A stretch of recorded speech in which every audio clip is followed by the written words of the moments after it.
Hai, halo lagi. Wow, kalau misalkan kamu sudah nonton sampai episode 4, kamu hebat banget.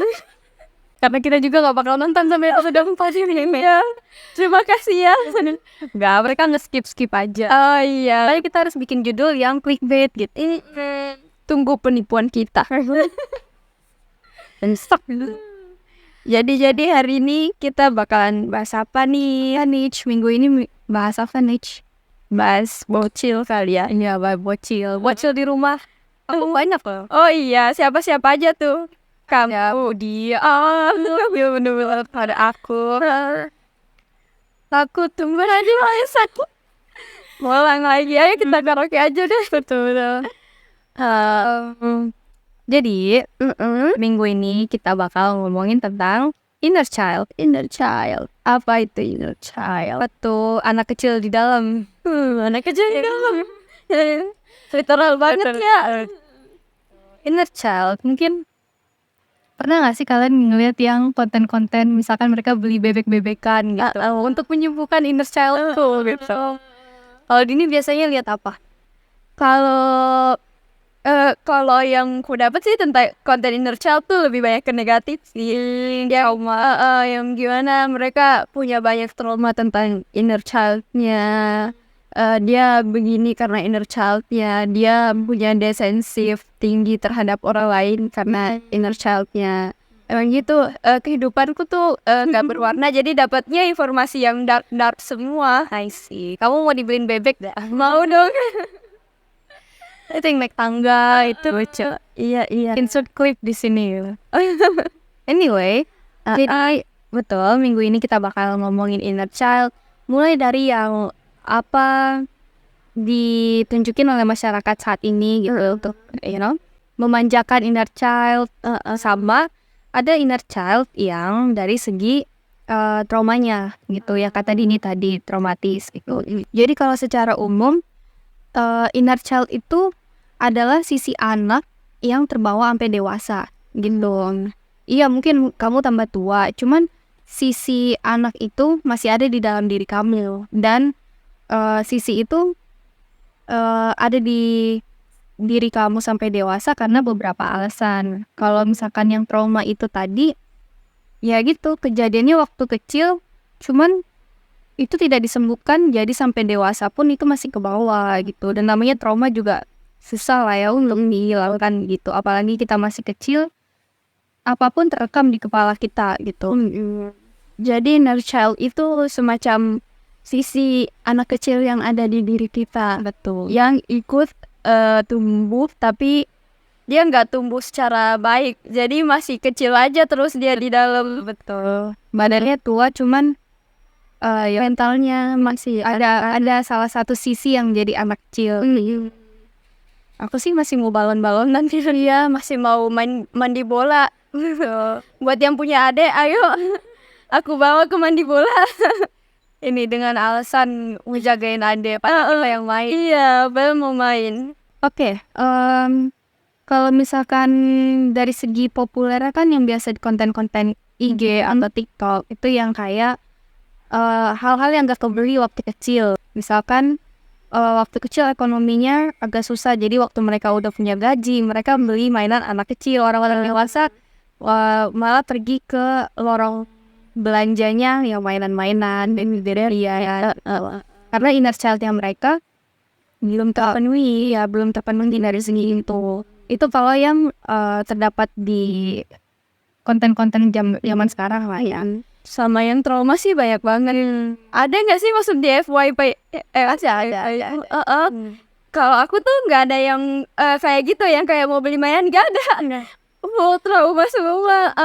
Yang kayak mungkin karena history search aku kali ya, yang kayak banyak kan aku tuh searchnya kalau inner child tuh aku mau tahu inner child tuh yang kayak gimana. Nah, yang pendapat malah yang penjelasan secara psikologisnya, yang kayak sisi anak kecilnya, yang kayak dia masih pengen dimanja, masih pengen main-main, dan masih ada rasa egois gitu. Dan yang konten-konten yang ada di FYP ku dan di YouTube-ku tuh rata-rata bagaimana penyembuhan diri gara-gara inner child itu. Betul. Kalau Dini sendiri, baik dari segi yang populer ataupun secara psikologi yang betul-betul psikologi, ada nggak sih inner child yang belum tersembuhkan? Wow, banyak banget. Ya, sesi vulnerable. Wow. Sesi ini bakalan nge-expose aku banget sih. Sesi-sesi yang kemarin juga banyak nge-expose sih, tapi aku sadarnya setelah di-upload. Gimana ya? Kamu sebagai avoidant rasanya gimana? Yang pas record tuh gak apa-apa, oh ya mau ceritain semua, tiba-tiba ke-upload, aduh orang tahu semua nih. Oh ini. Gimana? Tapi gak apa-apa demi kalian. Kalau aku sih, ya bisa dilihat dari history searching aku ya, gimana inner child mempengaruhi aku. Apa tuh, Cika? Banyak banget trauma yang tidak terselesaikan di diri aku. Banyak jiwa anak kecil yang masih ikut di kehidupan aku sehari-hari, yang kayak merongrong, pengen dipenuhin begitu. Contohnya, ini bukan bertujuan untuk menjelek-jelekan orang tua atau apa. Ini hanya curahan hati sang anak. Disclaimer, orang tua itu pasti selalu berusaha buat memenuhi anaknya, buat melakukan hal yang terbaik untuk anaknya. Cuman kita sebagai manusia kadang tidak merasa puas. Betul. Dan tidak merasa puas itu manusiawi, jadi jangan merasa bersalah akan hal itu. Nanti kita menanggapinya bagaimana? Iya. Di keluarga aku tuh bukan yang mau dibilang harmonis, tapi mereka adalah introvert yang tidak bisa mengekspresikan perasaannya. Pokoknya dalam keluarga aku tuh nggak ada orang yang bisa ngekspresiin perasaannya, kasih sayangnya gitu-gitu. Nah, aku sebagai anak kecil yang jarang dimanja, karena mamaku tuh bilangnya anak tuh nggak boleh terlalu dimanja, nanti terlalu manja, gitu-gitu. Tapi dulu tuh aku nge-ban banget teori itu yang kayak anak nggak boleh dimanja, karena aku pun dimanja, manjain dong, gitu-gitu. Iya, kadang aku tuh bilang ya kalau nggak boleh dimanja nggak apa-apa, tapi ya kan kasih perhatian kak atau apa. Cuman kembali lagi, mereka bukan orang yang gampang untuk mengungkapkan perasaannya. Mereka sayang, aku tahu mereka sayang. Cuman aku tuh butuh bukti akurat begitu. Jadi kadang aku tuh merasa nggak disayang, nyatanya disayang. Nah, yang gitu. cuman secara gerilya ya. Iya, secara gerilya gitu. Makanya sampai sekarang tuh aku belum bisa terima orang-orang yang tsundere di hidup aku. Iya kan, karena terbiasa tidak menerima perhatian, jadi nggak mau terima orang seperti itu lagi di hidupku. Aku mau diperhatikan. Harus nembak-nembak. Ini Iya. kesannya gimana ya? Aku disayang nggak ya? Aku disayang deh kayaknya, tapi kenapa begini ya? Itu kayak seumur hidup harus menembak-nembak. Jadi kayaknya kita berdua agak struggle sih ya kalau sama tsundere gitu. Iya. Karena orang tua aku tuh cara ngasih perhatiannya tuh bukan yang kayak disayang-sayang begitu. Dia melakukannya dengan tindakan, tapi kadang tindakannya tuh belum masuk di logika aku, karena ya aku nggak tahu, oh dia ngelakuin itu karena begini.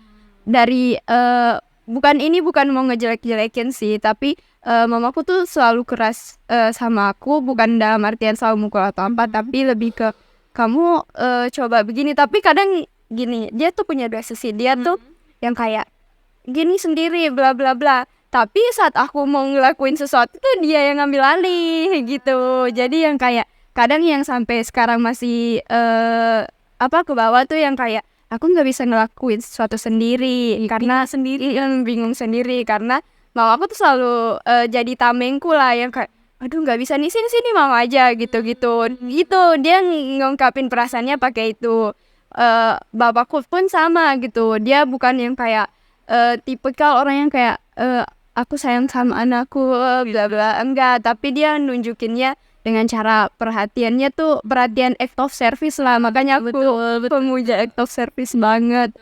Aku pengen banget punya pasangan nanti yang kayak bapakku, ya walaupun minusnya itu ya dia nggak bisa ekspresiin perasaannya, tapi act of service-nya juara.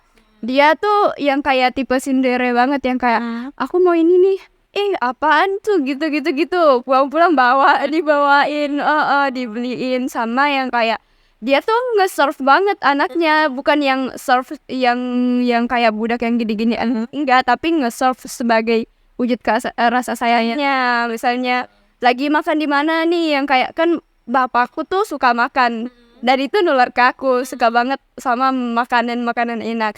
Nah kalau bapakku tuh lagi makan misalnya gini sama aku kan, terus dia rasa ini makanannya enak, nih cobain, dia kasih langsung yang kayak netnya, yang kayak ini nih enak, ini kamu harus terus saya kan yang kayak kadang kalau keluar sama bapakku terus misalnya ada temannya atau apa kan agak-agak malu ya kalau ngambil, karena yang kayak nggak kenal sama orangnya.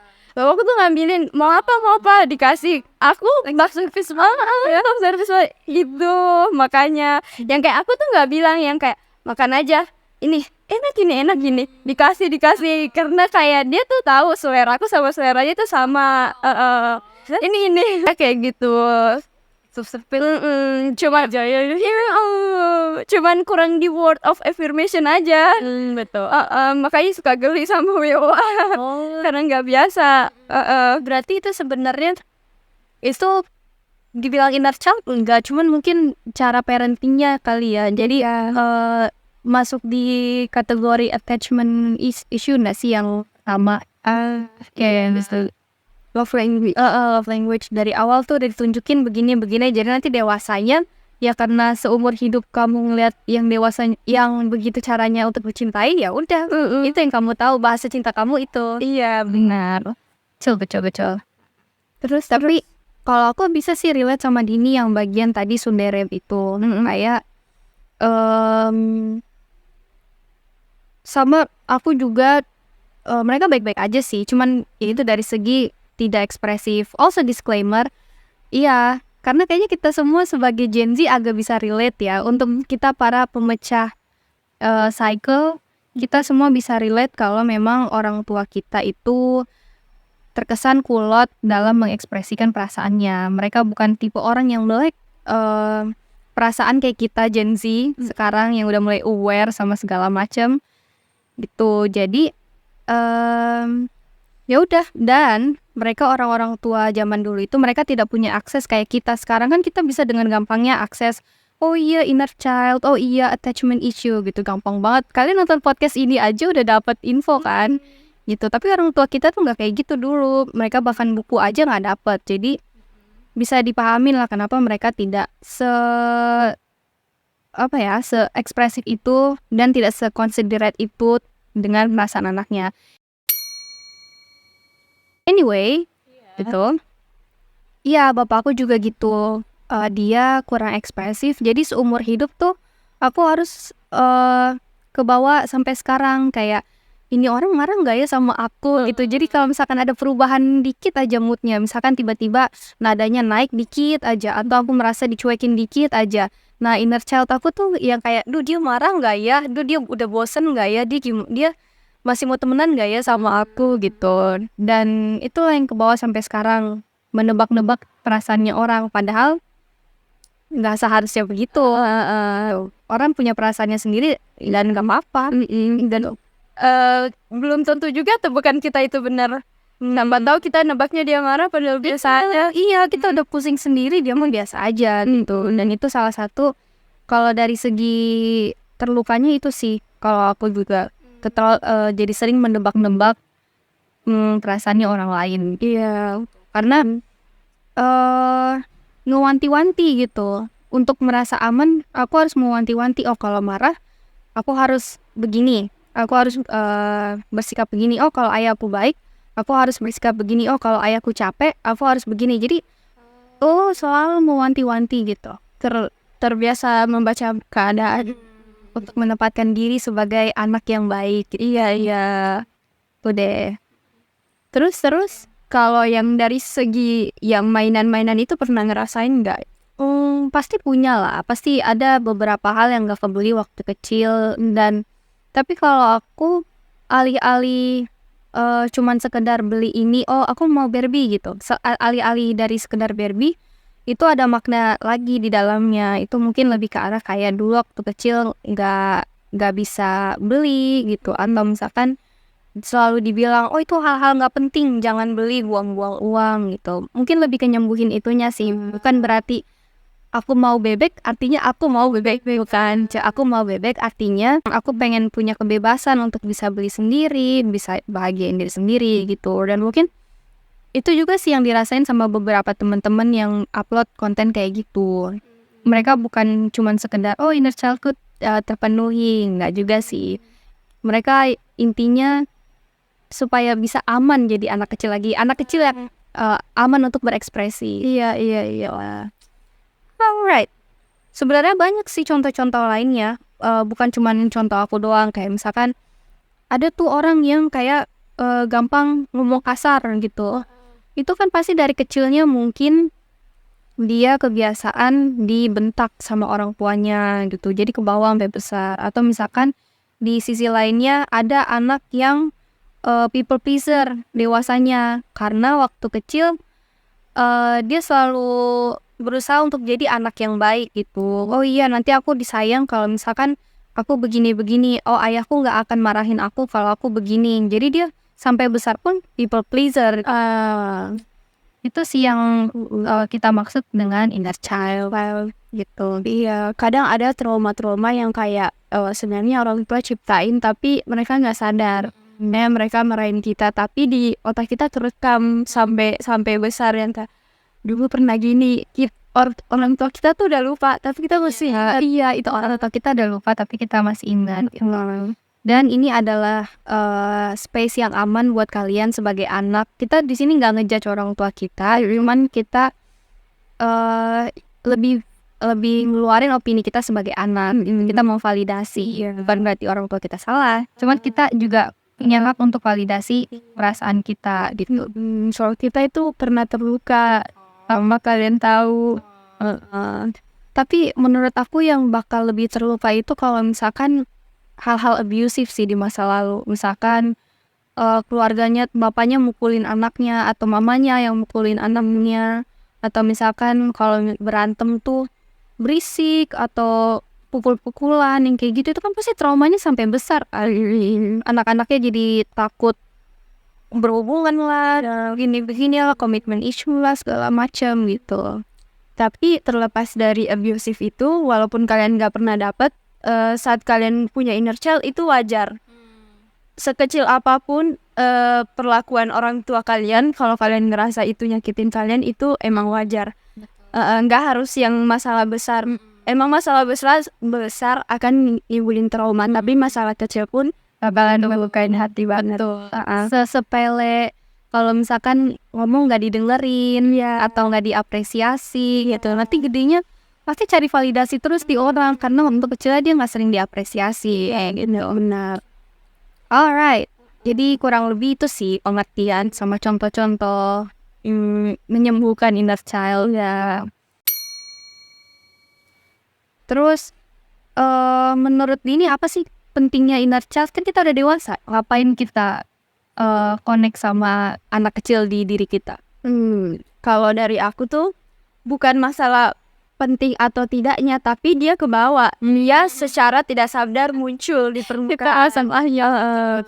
Tiba-tiba kita nemu masalah begini, inner child-nya yang keluar. Ya, kita nggak sadar kita sebagai orang dewasa, tapi yang reaksinya ya inner child kita. Makanya kita harus gitu lagi kesadaran. Kita harus sadar, oh inner childku begini, jadi nenanginnya gini. Gitu, betul. Kita harus sadar kalau inner child-nya lagi ngambil alih nih. Kita harus bisa kontrol. Betul. Kita paham nih, oh kita begini karena ini gitu. Jadi kalau misalkan kalian mau mulai untuk bangun hubungan yang lebih sehat atau kalian mau improve diri kalian sendiri, ya kalian harus terkoneksi dengan anak kecil di dalam diri kamu gitu. Dan juga bukan cuman trauma gak sih yang ngasilin inner child, banyak hal yang kayak misalnya kamu tuh aku pernah dengar nih psikolog bilang gini, dia inner child-nya bukan tercipta dari trauma tapi karena rasa sering misalnya dipuji kah atau apa, itu yang bikinnya malah jadi overconfident. Betul, betul. Kebiasaan dari masa kecil bukan cuma trauma doang yang membawa, tapi kayak kebiasaan. Dan ketika mereka udah hidup di dunia, keluar dari balonnya dia, kaget kan. Yang kayak gitu-gitu. Sama ada sekarang tuh banyak banget di sosial media yang kayak kenapa sih anak kecil harus dikasih ini, padahal kan mereka tidak akan mendapatkan apa yang mereka inginkan di real life. Dan itu sebenarnya benar gitu, yang kayak kadang sebagai anak kecil tuh jangan gitu ngalah sama anak kecil. Kan kita juga harus ngajarin anak kecil kalau nggak semua hal yang pengen kamu dapat tuh bisa kamu dapetin tuh gitu. Cuman ya gitu, harus lebih halusnya ya ngomongnya, jangan dimarahin anaknya. Karena itu memang parenting emang sepenting itu sih, ya kan? Karena ya itu yang benar-benar apa yang bakal ngebentuk anak kamu waktu kamu besar. Iya. Inner child ini sangat terhubung sama parenting. Kesalahan parenting bakalan menumbuhkan inner child. Banget. Gimana kondisi keluarga kamu, mungkin tidak harus dari parent juga, tidak harus dari orang tua juga, mungkin keadaan itu sendiri yang bikin inner child kamu. Misalkan contohnya dari aku, orang tua aku tuh baik dua-duanya. Yang tidak baik itu keadaan sendiri, nggak gitu, itu pendewasaan. Tapi ada satu poin di mana aku yang masih kecil dipaksa untuk jadi dewasa. Aku ngurusin orang tua aku berdua sendiri, aku ngurusin orang tua aku yang sakit dengan badan aku dan yang aku yang masih kecil gitu. Tapi aku harus udah bisa bersikap jadi orang dewasa. Nah, dewasanya aku yang sekarang, Fauzia yang sekarang itu susah minta tolong sama orang. Dia jadi terlalu independen. Dan itu udah komplain sama beberapa orang yang aku ingin hidup bareng gitu. Kayak, kamu kenapa sih terlalu misahin diri, kamu terlalu independen, aku gak bisa masuk di hidup kamu kalau kamu gak minta tolong, aku gak bisa, aku ngerasa jauh dari kamu, ngerasa gak bisa diandelin, kayak gitu lah. Betul juga ya. Ya jadi gitu deh. Bukan semuanya tentang orang tua, tapi juga tentang keadaan, sama mungkin kakak lah atau adik gitu. Pokoknya semua hal lah yang waktu kamu kecil gitu, yang kamu dapatkan dari kecil. Semangat. Semangat ya para bocil-bocil yang bersemayam dalam tubuh dewasa. Aku tahu itu berat banget. Pet ya. Kita sangat physical touch gak sih? Iya. Kalau kalian dekat sini di pet 5.000 satu pet. Benar, berapa kali buka jasa? Iya tahu, itu jasa pacaran lumayan. Wow. Iya, call aja itu cuma 1 jam ada yang 20.000. Wow. Ayo Text long text gitu. Nah, buka talent.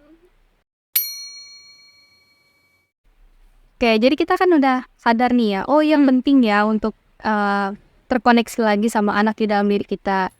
Caranya gimana tuh? Nah, caranya Satu. Gimana ya?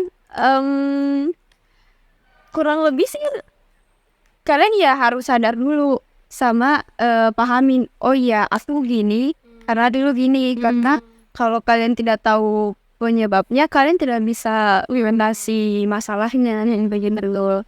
Tapi memang agak susah nggak sih kalau bukan orang lain yang kasih tahu. Misalkan kita ngerasa baik-baik aja, kita ngerasa itu udah bagian dari diri aku, tapi orang lain yang ngasih tahu kayak sifat kamu yang itu tuh nggak baik. Kayak misalkan aku ngerasa sebenarnya menjadi independen itu bagus banget loh, apa yang salah dengan menjadi independen gitu. Nah akhirnya orang lain lah yang kasih tahu aku, kayak dia merasa nggak dianggap atau merasa jauh dari aku gitu deh. Jadi lebih banyak, kalau dari aku pribadi lebih banyak introspeksi diri gitu. Nggak harus melulu semuanya diintrospeksi, cuman kalau kamu introspeksi diri dan ada yang kamu rasa, oh ini tuh dari masa kecil aku, ini karena aku dulu waktu kecil begini-begini. Ya udah, kalau memang itu perlu diperbaikin, kenapa tidak untuk improve diri gitu.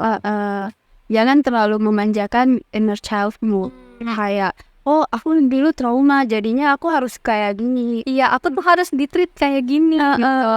Gak selalu gitu. Kadang kamu tuh membenarkan hal-hal negatif yang kamu lakukan hanya karena trauma. Padahal itu nggak boleh. Kamu boleh trauma, kamu boleh memvalidasi kalau kamu trauma, tapi kamu nggak boleh bikin orang lain juga jadinya trauma. Betul. Orang udah sehat secara mental, kamu bikin sakit gitu. Tapi apa ya? Bahasa kasarnya adalah kita semua sakit gitu. Iya, kita semua sakit sebenarnya. Kita semua sakit gitu. Jadi harus baik ke diri sendiri, harus baik ke orang lain juga gitu. Jangan mentang-mentang kamu udah tahu, oh iya saya orangnya mentalnya unstable, terus kamu tidak ingin memperbaiki diri dan malah kayak, oh ya udah, nggak ada orang yang pantas sama aku. Itu bukan kesimpulannya ya. Kesimpulannya adalah, oh ini yang harus diperbaiki. Ya udah, apa yang diperbaiki gitu. Karena kalian semua itu pantas untuk dicintai. Quotes. Itu deh. Kalian tuh pantas dicintain, jangan hanya karena kalian merasa punya inner child, kalian nggak mau berhubungan sama orang lain. Dan di sisi misalkan kita dari sebagai pasangan, kalau misalkan pasangan kita begitu, ya kita bisa juga ngertiin gitu. Oh, dulu misalkan pasangan kamu ngomongnya nadanya tinggi, iya tuh, dan kamu ngerasa ke-trigger, tapi kamu harus pahamin dulu, oh dulu dia waktu kecil begini, iya pahamin dan komunikasikan, iya. Itu sih saling memahami aja, saling adjustment aja. betul.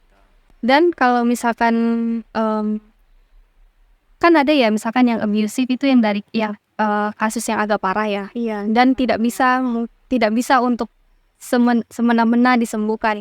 Oh iya, aku baca jurnal, aku sembuh gitu. Kan nggak mungkin. Jadi untuk beberapa kasus, apalagi kalian yang sudah melewati masa-masa abusive, nggak apa-apa untuk cari bantuan konseling. Tuh, karena memang itu hal-hal normal dan inner child memang sepengaruh itu. Gitu. Nggak apa-apa untuk dapat dukungan eksternal disertai dengan penguatan diri sendiri. Intinya semangat. Of course nyembuhin diri kamu untuk masa depan yang lebih baik. deh. Caleg nomor berapa Kak? Jangan lupa dicoblos ya. Oke, pembahasan kita sampai sini dulu. Kembali lagi, harapan kita semoga kamu bisa menenangkan bocil yang ada dalam diri kamu. Dan gak salah untuk punya bocil dalam diri, asal kita bisa mengontrolnya. Itu kalau dari sisi traumatis. Kalau misalkan dari segi populer dan kalian punya uang, go ahead gitu, beli bebek-bebek semua ya. Asal itu gak bikin kamu besoknya gak makan, gak apa-apa, beli aja gitu. Oke. Aku jualan bebek loh. Promosi ya Kak. Bebek geprek. Iya, itu nggak sih bebek geprek? Nggak ada sih, sejauh ini belum dapat. Tapi itu bisa jadi ini kan, ide bisnis. Ya, tolong dibuka kapau. Bebek bisnis bebek apa sih? Bebek geprek. Oh, ya deh. Alright, see ya.